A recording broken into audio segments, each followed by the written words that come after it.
guys, welcome back to my channel. Let me take these glasses off because there's a really bad glare. It has legitimately been a while since I have filmed. Yeah, Austin's back at work and our state is starting to open up. I'm sort of just trying to get back to my schedule that I had before quarantine. That kind of just led to today's video. I know we've chatted about it like a little bit on Instagram and here on YouTube in some of my vlogs, just having such a hard time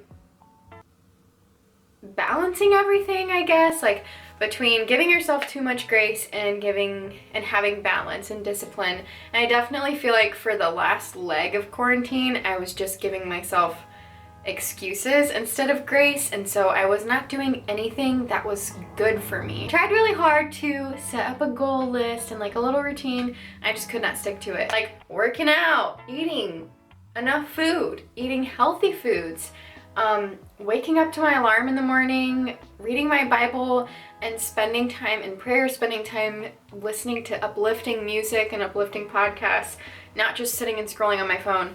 All those habits that I thought I got rid of long ago, they're back. And I feel icky. And I know a lot of you guys feel this way too, because I've been reading like my Instagram DMs from you guys and comments, and everybody kind of feels that way. Like, isolation can either bring out parts of you that you didn't know were there that are great, or parts of you that you didn't know were there that are not great, or both. And it can drive you further away from God or further closer to Him. And I definitely feel like for me personally, I did not handle isolation the way I wanted to. I intended to use it to spend more time in my Bible than I ever have before.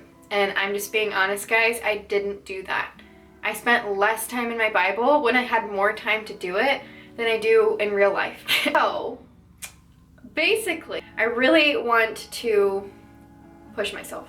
I've been giving myself 4 things to do every day. My 4 things have been: I want to read my Bible, I want to journal, I want to nourish my body, and I want to take care of my body. And that looks like me working out and moving and not just sitting on the couch all day and not stewarding my body well and not just pouting and not obsessing over how it looks or anything like that. Those are healthy habits, and they're 4 simple habits that I can accomplish rather than me like giving myself 30 goals to accomplish and just feeling at the end of the day like I got nothing done. Instead of doing a Bible study for this video, I figured that I would just be real and honest and show you guys like not everybody has it together all the time, and that it's okay if your faith is kind of in waves, or not necessarily your faith, but like how you show up. As long as you are conscious enough to know, like, I need to be doing better. Instead of doing an in-depth study with you guys, I just wanted to share like my devos throughout the next few days and what I'm learning in my little pieces of God time each morning.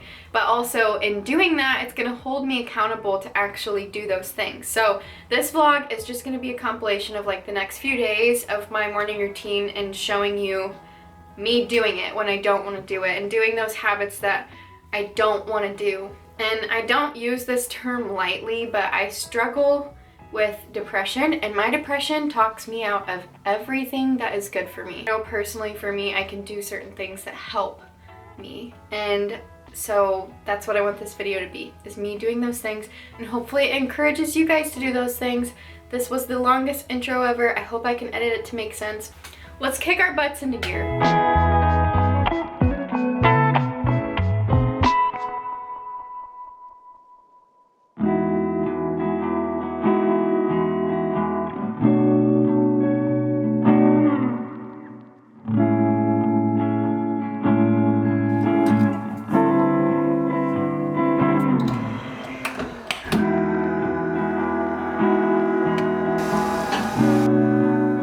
Recently, I've been making Americanos in the morning instead of my lattes. They just sounded better to me, and so all I do is I use a double shot Nespresso pod, and then I do equal parts hot water.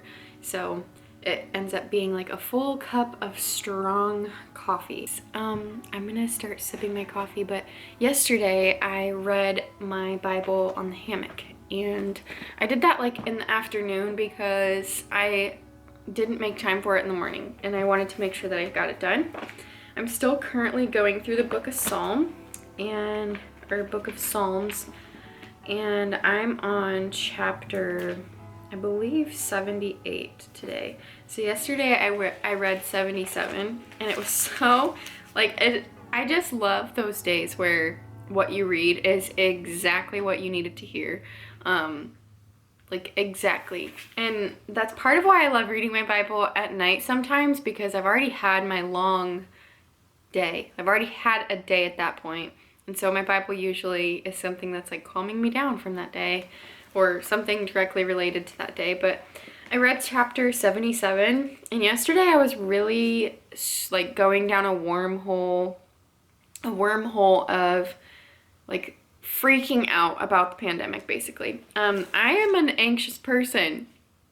I've kept my cool for the most part during this whole pandemic, but by keeping my cool, I mean like I have stayed far from the news. I don't even know what's going on. Like I just know I'm supposed to stay home. Yesterday I decided I was gonna catch up on the news and just like really figure out what was going on, and it just went down a wormhole. So anyways, right after that I was like, I need to calm myself down and think about something else. I'm gonna read my Bible. And I read chapter 77, and you guys, it was so good. I am using my Life Application Study Bible, so before each chapter it gives like a little theme, and this theme is, we are comforted through the hard times by remembering God's help in the past. Recalling God's miracles and previous works can give us courage to continue. I would say that as a world, we're going through a hard time. And I highlighted so much, but verses 3 and 4, it says, I remembered you, God, and I groaned. I meditated and my spirit grew faint. You kept my eyes from closing. I was way too troubled to speak. I thought about the former days, the years long ago, and I remembered my songs in the night. My heart meditated and my spirit asked, will the Lord reject me forever? Has God forgotten to be merciful? And then further down, verses 10 through 12 say, then I thought, to this I will appeal, the years when the Most High stretched out his right hand. I will remember the deeds of the Lord. Yes, I will remember your miracles of long ago. I will consider all your works and meditate on all your mighty deeds. Your ways, God, are holy. What God is as great as our God? You are the God who performs miracles. You display your power among the peoples. With your mighty arm, you redeemed your people, the descendants of Jacob and Joseph. Your path led through the sea, your way through the mighty waters, though your footprints were not seen. And I just think that whole chapter was just so spot on for me, because I was sitting there thinking, like, this is such a horrible time that we're going through. Like, why is this happening? Why is this happening? Why are so many people dying? This is such a horrible thing. And it came up multiple times yesterday, but like, life is not life without suffering. Like, we need suffering to understand, to be grateful, and we need suffering to be more Christ-like, and we need suffering to understand God's mercy and his forgiveness and his power, and for him to work miracles. We would never see miracles if everything was always perfect. Like, there needs to be a problem to be solved for us to show God's greatness to everyone. You know what I mean? Like, it says all over the Bible that trials are a blessing, and that there's always, God is working something good out of them. And I just was really encouraged by, it says that the author of this specific chapter was Asaph, but I was really encouraged by him saying, like, you know what? I am questioning, like, where is God right now? Where is God in the middle of this? Has he forgotten me? Is there something that is not right with my relationship with him, to where he's not showing me mercy and forgiveness? But then instead he says, you know what? Instead, I will remember this. I will remember all the things that he has done for me in the past. I'll remember the many years ago that he delivered us. I will meditate on those things and remember his mighty deeds. Like, when all hope is lost and hope is really low, we have to remember what he has done for us. Like, think of all the things that he's already brought you through, and you'll realize how silly it is that you think he's not going to bring you through this. So today I'm going to read chapter 78, and it looks really long. Oh wow, yeah, 78 has 72 verses, guys. And it looks like the theme says, Lessons from History. Asaph retells the history of the Jewish nation from the time of slavery to in Egypt to David's reign. It was told over and over to each generation so they would not forget God and make the same mistakes as their ancestors. I know there's a lot of chapters in the Bible where it's like, so-and-so, the father of so-and-so, the father of so-and-so, the father of so-and-so, and that'll be like 20 verses long. And I know every single verse in scripture is God-breathed and has an intention of being in there, but just understand that it's okay if you read a chapter and you don't feel like you had a huge revelation or feel like you had some like awesome takeaway from it. You know what I mean? Definitely don't beat yourself up. Read that and drink my coffee. I might read outside. It looks a little chilly, but I'm gonna read out on my front porch. But I just wanted to share what I read yesterday because I didn't get a chance to break it down to you guys. Oh my word, y'all. It is so sunny. I'm so happy. So happy. I can't even look at the camera. Like, I literally can't. But sit out here, journal, listen to the birds, finish my coffee.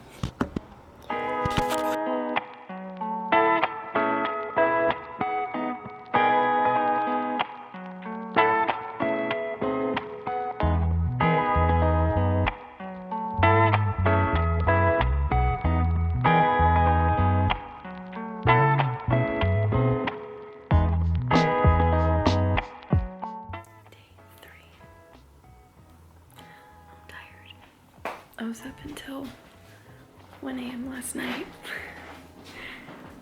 for a good reason with friends, but let's do it.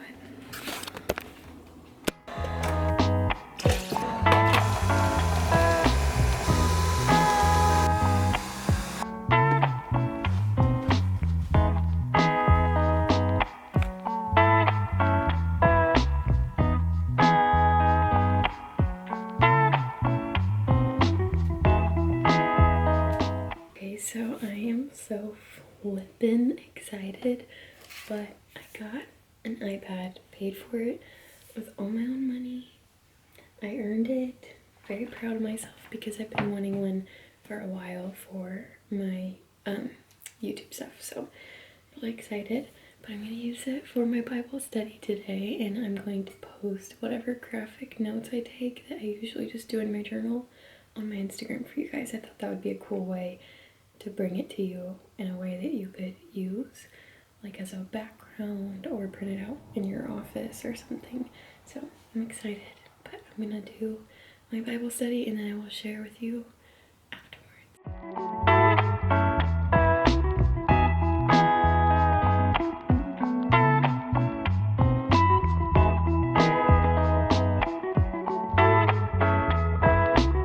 Morning guys, it's another day. Obviously, I have my coffee.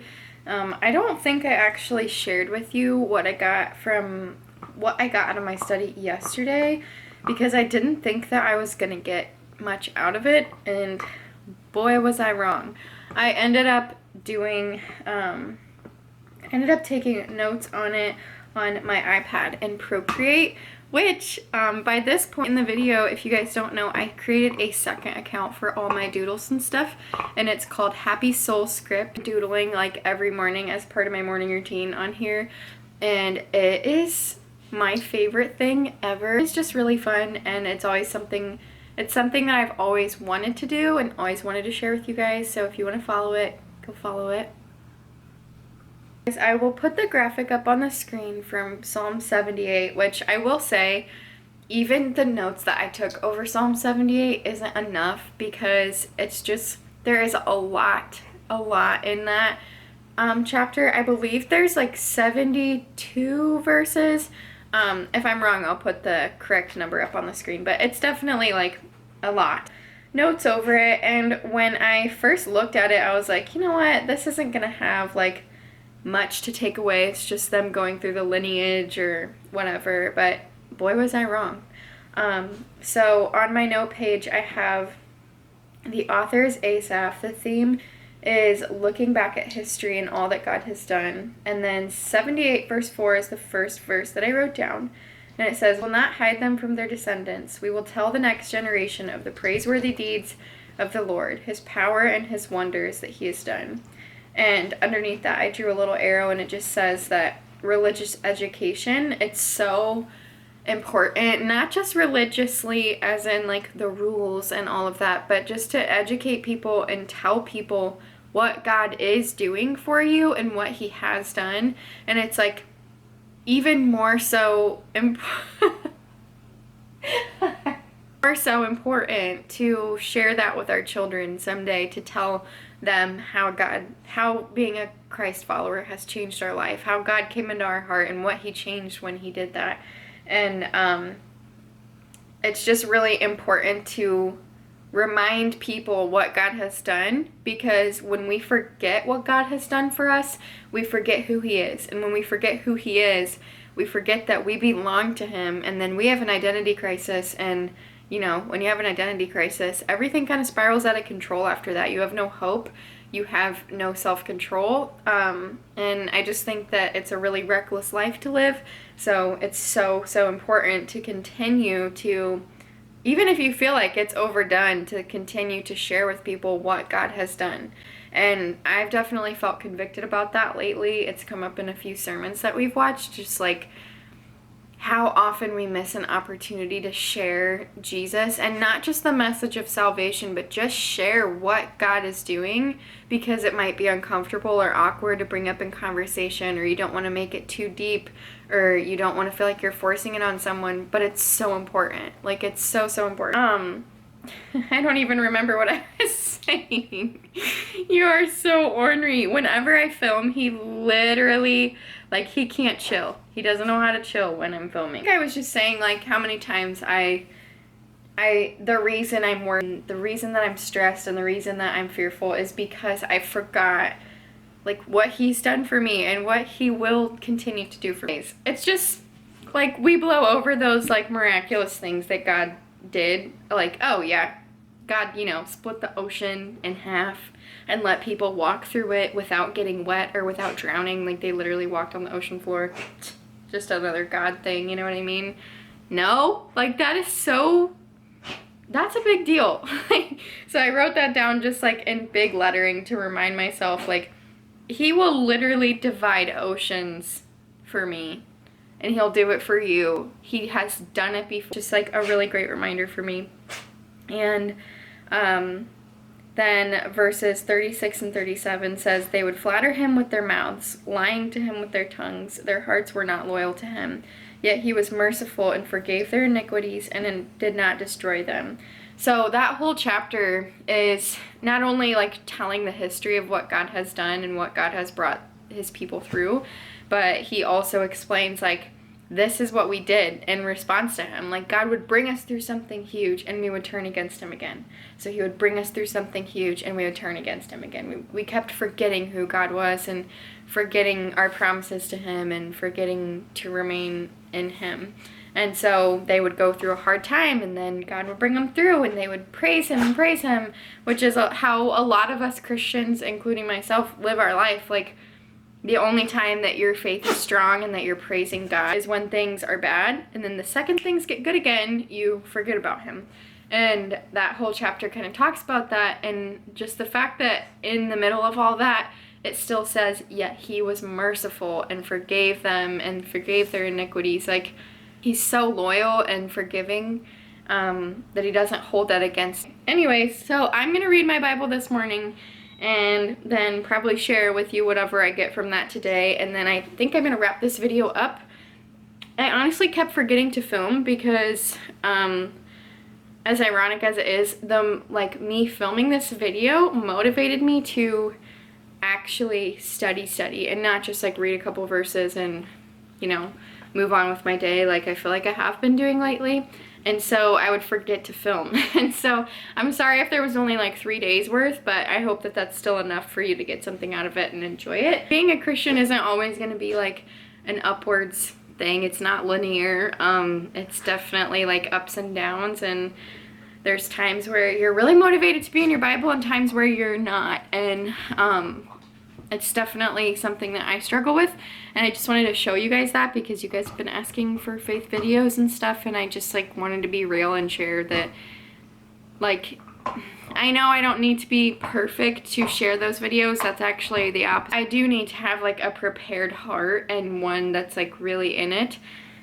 And one that is truthful to be able to share those, because I don't take those lightly. And so if I'm ever not sharing them, it's not just because I it's not just because I don't want to. But I hope you guys enjoyed this video. I hope it was helpful and maybe inspired you. It doesn't have to be 0 or 100. Like, you don't have to not be reading your Bible at all or reading it for an hour and a half every single day. There's an in-between. Like, it's not 0 to 100, all or nothing. It's definitely, it shouldn't be that way.